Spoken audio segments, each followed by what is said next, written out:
السلام عليكم جماهير أعظم نادي في الكون. أعظم نادي في الكون مش من فراغ، مش بالبطولات فقط، مش بالإنجازات فقط، بالقيم والمبادئ اللي مش عاجبة ناس كتير. النهاردة النادي الأهلي بيدي درس جديد في القيم والمبادئ والأخلاق والروح الرياضية العالية. النادي الأهلي النهاردة أرسل خطاب للاتحاد المصري لكرة السلة، نصه كالتالي: النادي الأهلي يهديكم أرق تحياته، ومناسبة الأحداث التي شهدتها مباراة السوبر بين الاتحاد والأهلي وسقوط حاملة البث على الجماهير وترتب عليه عدم استكمال المباراة، يطيب لنا التعبير عن سعادتنا بشفاء المصابين من جماهير نادي الاتحاد الشقيق، وانطلاقا من الروابط التاريخية بين الأهلي وشقيقه الاتحاد التي كانت وستظل دوما أكبر من أي بطولة. إلى سيادتكم قرار مجلس إدارة النادي الأهلي بالتنازل عن أي حقوق للنادي في هذه البطولة، ورغبتنا في تتويج نادي الاتحاد ببطولة السوبر تقديرا لجماهيره التي تألمت في هذا اليوم. وفريقها كان متقدم بفارق النقاط ولم يكن يتبقى سوى فترة واحدة، والأهلي يبارك تتويج نادي الاتحاد بهذه البطولة. من أجل هذا صنعت الرياضة، الروح الرياضية هي دي الرياضة اللي المفروض احنا بنلعب من أجلها. روح رياضية، حب، تعاون، مش قلة أدب وبذاءات وشتيمة وتلفيق تهم للناس وكذب وتدليس. النادي الأهلي كالعادة يضرب درس جديد، ما خدش لقب أعظم نادي في الكون من جماهيره من فراغ. النادي الأهلي خده ببطولاته وإنجازاته ومواقفه ومبادئه. كلمة قيم ومبادئ النادي الأهلي اللي بتضايق كتير جدا ظهرت النهارده في أبهى صورها.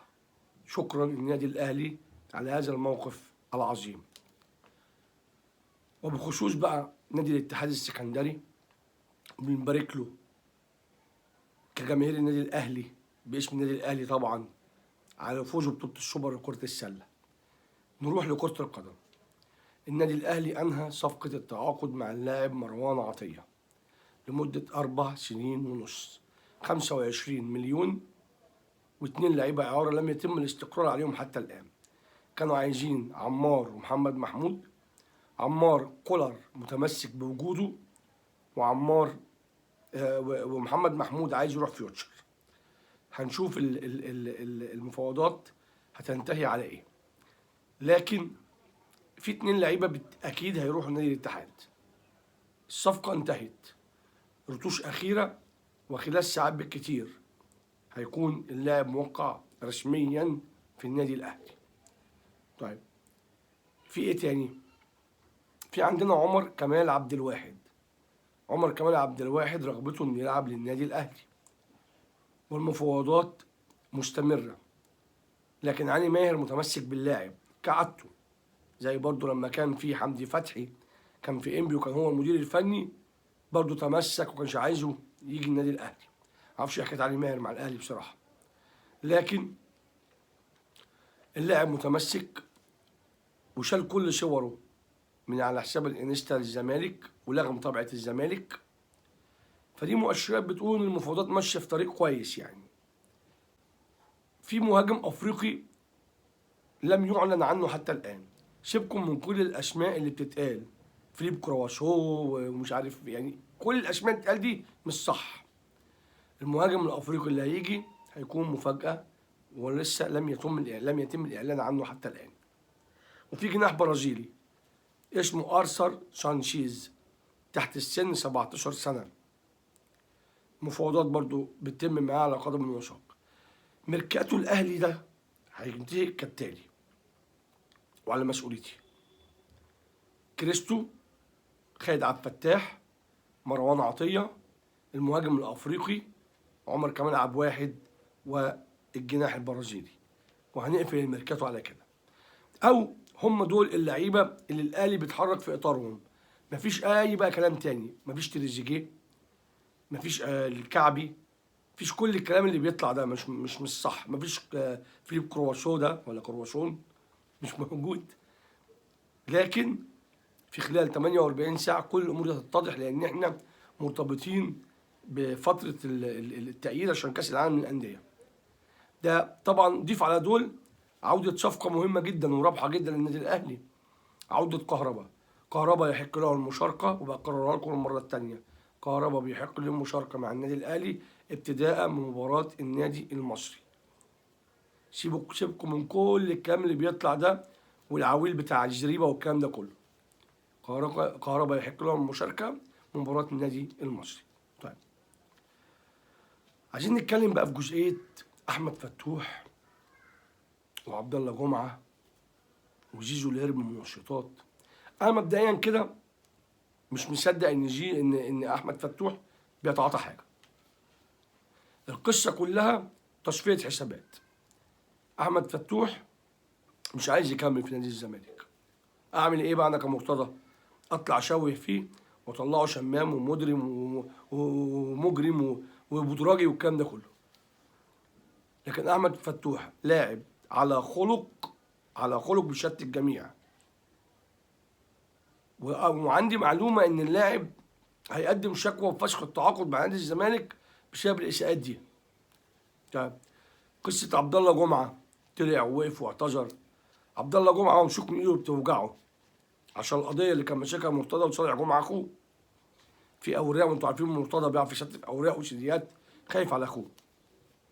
ده بالنسبه لعبد الله جمعه. طيب، لما جت لجنه من منشطات النادي بناء على تصريحات المعتوه اللي طلع بيها عشان يعملوا تحليل، ما لقوش فتوح، وعبد الله جمعه كان موجود ومشي، وزيزو مشي. انا اكاد اجزم وعملت فيديو قبل كده، لعيبه نادي الزمالك تتعاطى منشطات، لكن المختل فتح على نفسه فتحه ومش واخد باله. طلع بلغ عليهم، سلمهم تسليم اهالي. مش عارف بقى الامر هينتهي لحد ايه. هو انا اعتقد هم مش هيتكشفوا في الدوري المصري، هم هيتكشفوا لما يطلعوا في افريقيا بره. الدوري المصري زي ما انتم عارفين والاتحاد المصري الموضوع فيه تربطات وفيه تلطيخ وفيه حاجات كده ملهاش اي علاقه بالرياضه. بدليل تم ايقاف الحكم امين عمر من تحكيم اي مباراه للزمالك وتحذيره من نشر اي شيء على الفيسبوك، عشان لما قلنا انتوا اتحاد كوره منبطح زي ما هو قال ومكفي على وشكم، هو كان صح على فكره، نفذتوا له كلامه. ايه الغلط اللي غلطه امين عمر ده؟ الزمالك لعب مع امين عمر يا جماعه 22 مباراه، كسبان منهم 18 مباراه. بس هم واضح كده ان الموضوع بالنسبه لهم احنا اي حكم هنلعب معاه نتعادل او نتغلب يبقى ده حكم مرتشي. ما هم بيفكروا بالعقليه بتاعتهم. ما هو بصوا بقى يا جماعه، ما اصل في حاجه، البني ادم الوحش بيفكر بعقليته الوحشه ففاكر الناس كلها زي عقليته. فهم عشان بيتجاملوا عارفين ان الناس حاطين في دماغهم الناس كلها بتتجامل. ده في مقطع جه في مباراه الداخليه هم بيزعقوا لسامسون، امام عاشور، مش عارف مين تاني، دونجا ولا مسلوسي، اقع على ايه؟ يقع فين؟ ده بس المشهد ده لوحده كفيله اللقطه دي تثبت لكم الناس دي بتكسب ازاي. نادي يعني بصراحه ربنا انا ما شفتش رئيس نادي بالعقليه دي. اولا اساء للدوله، والتصريح اللي قاله طلع لبعض الدول بره. ده البرتغال نازل عندهم في الصفحات بيقولوا ان لعيبه منتخب مصر بيتعاطوا مخدرات. مفيش حساب، محدش هيحاسبه. انا عارف ان محدش هيحاسبه. فانا مش عارف بصراحه يعني الموضوع هيوصل لفين، بس اللي انا بقى متاكد منه ان الحرب الشنعاء اللي اتعملت على احمد فتوح عشان احمد فتوح عايز يجي النادي الاهلي، وهيجي النادي الاهلي واهلا بيك في النادي الاهلي. بس هم ما عندهمش غير كده، ان هم لما الامور بتهرب من تحت ايديهم، طب نعمل ايه يا جماعه؟ نحل ازاي؟ نتصرف ازاي؟ نبدا بقى نجيب اسباب وهميه بقى، ونبدا نجيب بقى في الحكام، ونبدا نجيب في اللعيبه، ونبدا نهاجم وندور. يعني انا مفيش منافسه في الملعب، دي منافسه بره الملعب وبحرب قذره وشرسه. ده راح عرض اوباما على ابها. ليه بقى؟ عشان يفسخ تعاقد ميكيسوني مع ابها، وميكيسوني يرجع الاهلي، ومن القائمه بتاعت الاهلي تكتمل بالخمسه، ما يعرفش الاهلي يجيب مهاجم. ذكي انت كده يعني، حلو انت ذكي. هنبيعه هنعيره. ان كنت انا متوقع ان هيقطعوا اعاره ميكيسوني قبل قفل القيد، مفيش. فانا مش عارف ساعتها الوضع هيبقى ازاي. هل بقى هنستغنى عن ميكيسوني يبقى استغناء حر؟ الامور هتمشي ازاي؟ بس هو في مؤامره بتحاك في هذا الملف. ما هي اصل الحرب بقت ايه؟ مش ملعب، المناقشه مش ملعب دلوقتي. ليه؟ فرقت منهم، وواضح ان الحكام فرقوا منهم من كتر الاساءات. في نسبة عدل في الماتش اللي فاتت بنسبة 50%، مش 100%، بس 50%. 50% واتكشفوا. 50% واتكشفوا، والفرق بقى 5 بونت. امال لو الحكام بقى فعلت ضميرها كما زي الكتاب ما بيقول، هيهبطوا درجة تانية. احنا مستنيين نشوف الايام الجاية هتثبت لنا ايه. طيب، كابتن رضا عبد العال كان طالع مع مهيب بيقول الاهلي ما قدرنيش والزمالك قدرني، ده من تقديره ليا عمل لي حديقة في النادي. طب خد كده التصريح ده، مرتضى منصور شال اسمك من على الحديقة اللي انت فرحان بيها. يا ابني ما بيقدروش حد يا حبيبي، بيبيعوا نفسكم في الحتة الغلط. للأسف، للأسف لا في إعلام رياضي، ولا في اتحاد كرة مصري، ولا في أي منظومة رياضية. أنظف ما فيك يا منظومة رياضية في مصر هو النادي الأهلي.